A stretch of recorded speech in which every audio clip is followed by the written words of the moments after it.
ఒక సంబరం ఒక వరసలా కదిలిన క్షణం ఇక తెలియదే ఒంటరితనం ఎన్నాళ్ళ ఘోరాలు కన్నోళ్ళిలా వస్తుంది పోయాయి కన్నీళ్ళిలా ఇల్లంతా మారింది సందళ్ళుగా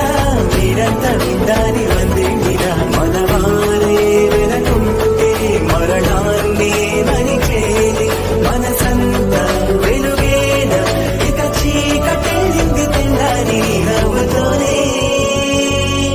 10 మంది ఉండగా